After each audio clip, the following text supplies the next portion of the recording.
Hi, today is April 3rd, 2022. My name is Yannick Densis. I am a family nurse practitioner who based in West Palm Beach, Florida. My goal for this video is to teach you about health, mainly about health promotion and disease prevention. Today, this video will be the second part of healthy foods and vitamins. I would like to greet everyone.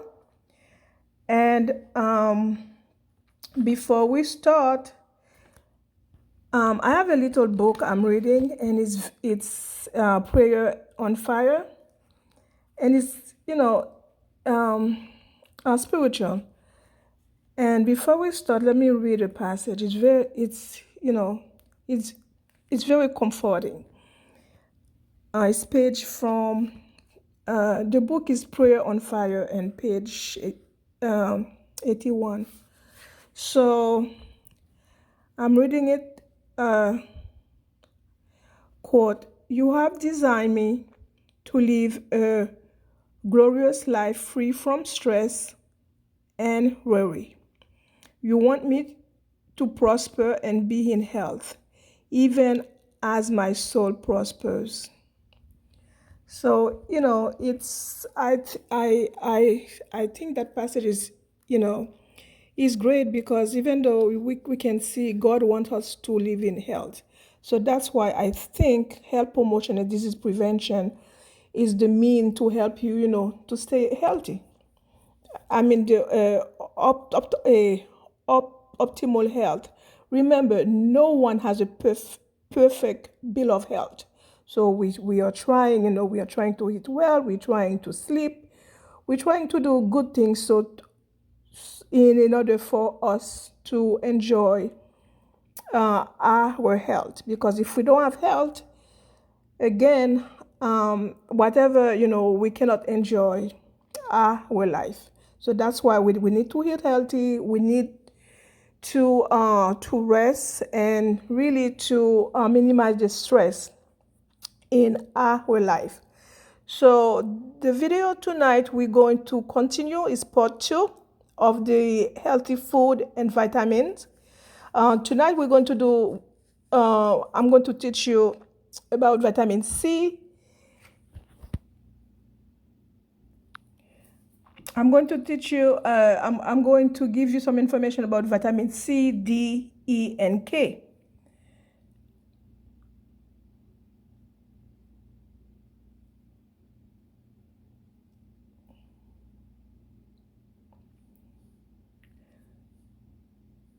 So vitamin C, so what is vitamin C? Vitamin C is a water soluble vitamin, which means it does not store in our body, That's meaning we are taking it, and then automatically we eliminate, by urinating. So we cannot store that. And also, this is the most taken vitamins. And yet the study shows that even though this is the most taken vitamin C, many people has deficiencies, the lack of vitamin C. Also, this vitamin C also is known as ascorbic acid. This is the other name. So if you heard about ascorbic acid, is the same thing than vitamin C. And it's one of the most versatile of the vitamins we need to sustain life. So this is a very important vitamins. And also it is an antioxidant.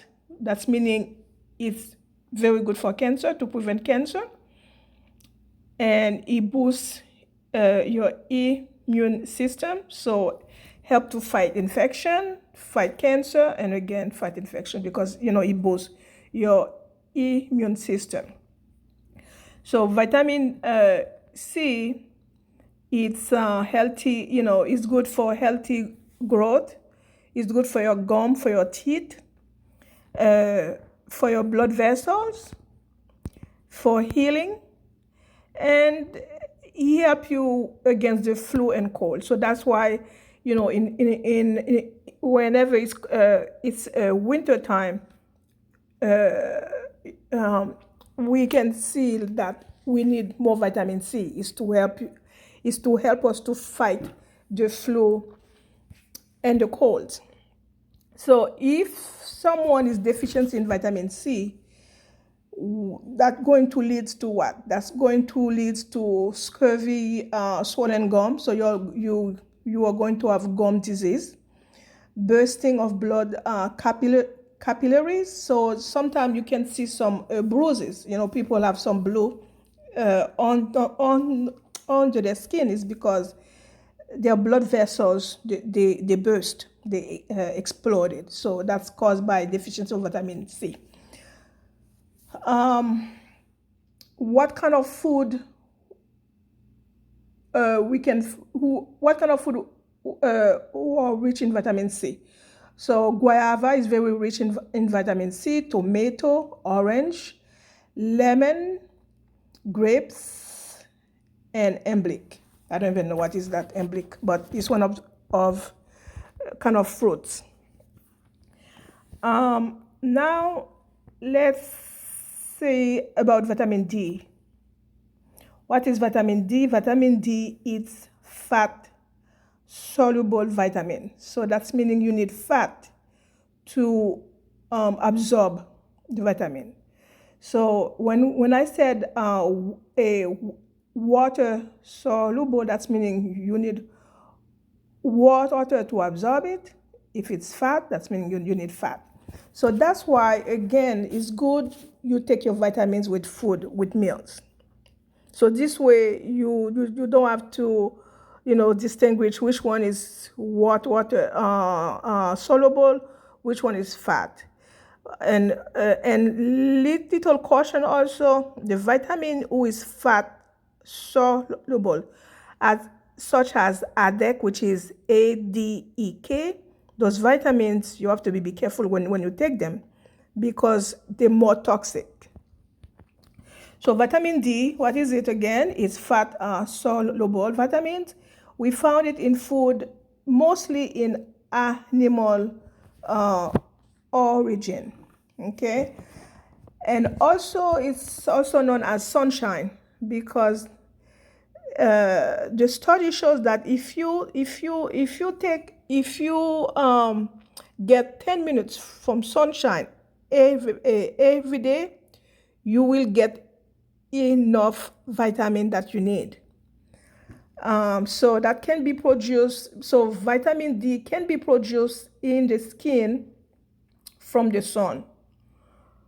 And also, this is not a vitamin you can, it's found in rich supply in any food. They can supplement it, fortify a food like the milk. They can put vitamin D in it and calcium. And vitamin D is very important for calcium and phosphorus absorption. Calcium and phosphorus is two minerals. Later on, I will give you some information about minerals, but now we are going to only to discuss about vitamins. Also, research shows that vitamin D could protect against some cancers and infections. So vitamin D is for proper utilization of calcium and phosphorus, formation of bones and teeth.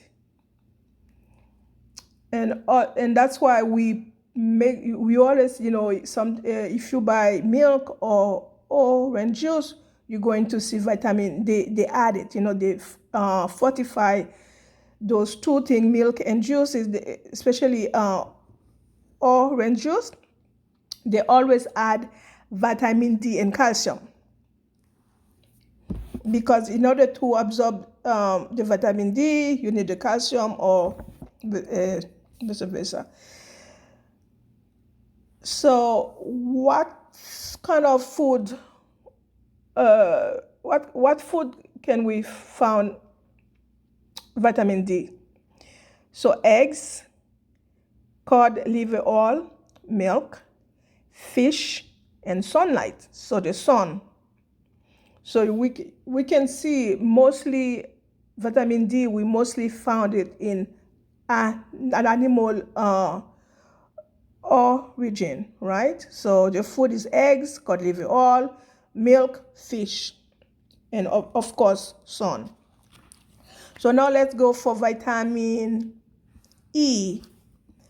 Vitamin E is also fat soluble, and it is one of the key antioxidant vitamins.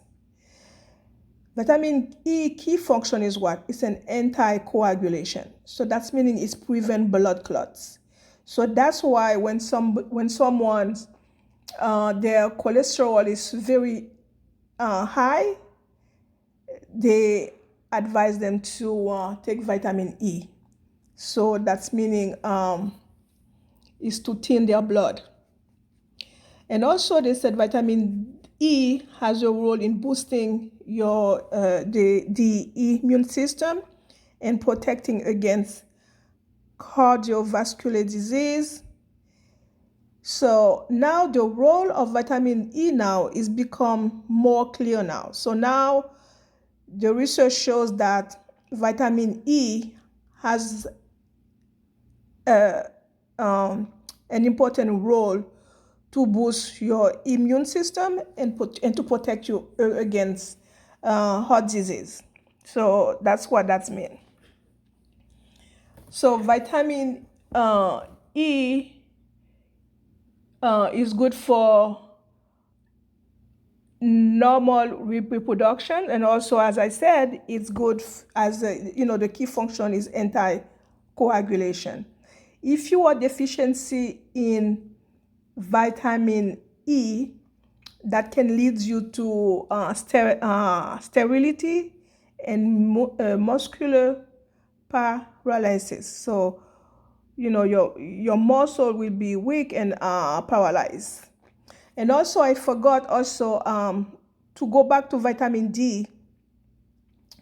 If you deficiency in vitamin D, that vitamin D can lead to rickets, poor growth, weak teeth and bone. So your bone and teeth will be weak, brittle, and tooth decay. Okay, that's for vitamin D. I didn't mention that.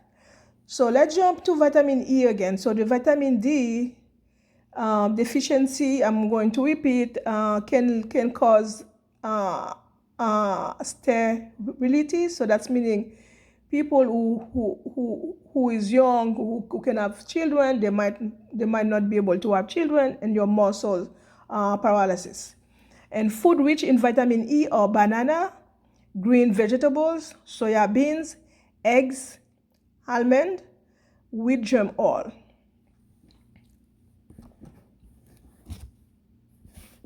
And now let's go for vitamin K. Vitamin K is it's fat soluble vitamins. It's for normal blood coagulation and liver functioning. And also vitamin K is necessary for normal blood clotting.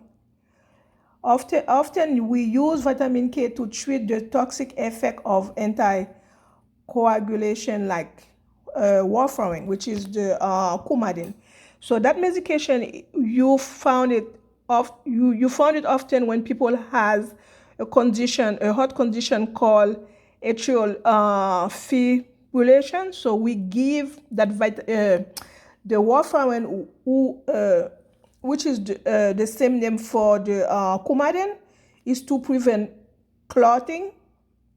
We give that, but sometimes we give it too much. I mean, sometimes the dosage is too high. So there's something called PT and INR when the INR it's too high, so we have to give the vitamin K to counteract the effect of the coumadin. So that's why vitamin K is good. Okay, it's good. It's a normal blood clotting. So if your blood is too thin, by give you the vitamin K, usually this is a shot, an injection, so that will prevent you from bleeding. And also they use it also to treat people who have a poor ability to absorb fat.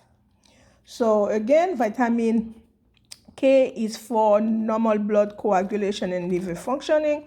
And if you have deficiency in vitamin K, that can lead to bleeding, hemorrhage. This is the name, bleeding. So food rich in vitamin K are tomato, soya beans, spinach, meat, turnip, and lettuce. So those food, they are rich in vitamin K. So also I should remind you also, the vitamins, the best time to take vitamins or most supplement, the best time is after meals, on a full stomach. Although some vitamins and minerals works best on an empty stomach, so some of them work best, but in general, it's better you take your vitamins after meal, because this way you're going to have your fat supply. So which vitamins is going to be fat soluble. So this way the fat is there, so they can dissolve in the fat supply. And also, if you need to know how much you need to take, read the label, and this way, if they tell you to take 1 or 2 tablets or capsules, so this is the best. Always read the label if you want to know how much you should take, how often. Most of the time it's once a day. Okay, and so I'm going to stop now for the vitamin tonight. And to go back to vitamin D, now vitamin D, it's kind of more understood now, because before people didn't know much about vitamin. People didn't know much about vitamin D. So now they were really study that, and you can see before, like a couple of years ago, they always said, if your vitamin D level, there is a blood work. You can ask your provider to do a blood works for vitamin D, which is called 25-hydroxy. Okay, so that level will tell you if you are deficiency in vitamin D or not. So the normal range for vitamin D is between 30 to 100. So before, when we didn't, when vitamin D didn't well understood, they used to say, if your vitamin D is up to 40, it's okay. But now they said if the normal range is supposed to be between 30 and 100. And for vitamin D, let's say if you are less than 21, if your level is less than 21, they call it vitamin D deficiency. So if you have vitamin D deficiency, what we do, we give you a medication called ergocalciferol. We give you 50,000 units. It's a pill. you take it once a week for 8 weeks. After you taking that vitamins, the vitamin D for 8 weeks, once a week, you go back to your provider. They repeat the vitamin D level. So if the level now go up between, like, let's say your level was like 21, 20, less than 21, and now it's become like 25, 26. So now we said, now instead of deficiency, we call it insufficiency, your vitamin D insufficiency. So now you don't need ergocalciferol no more. Now you need cholecalciferol. So they can start you on 1,000 unit or 2,000 unit. It depends of your provider. And the cholecalciferol, you can take it once a day. So you can take the cholecalciferol once a day, every day, and then you repeat your provider will tell you when to repeat the vitamin D level, and then when your level become normal, then they can stop it. But you need to work with your provider. So in order to know when to take your if you need the vitamin D, you cannot take it like that. You need to know your number. You need to do a blood test. There's a blood test. You need to do it, and then that will guide your provider if you really need the vitamin D. And also, the research shows also this is new. The research shows that vitamin D can prevent fall. That vitamin D is very important in elderly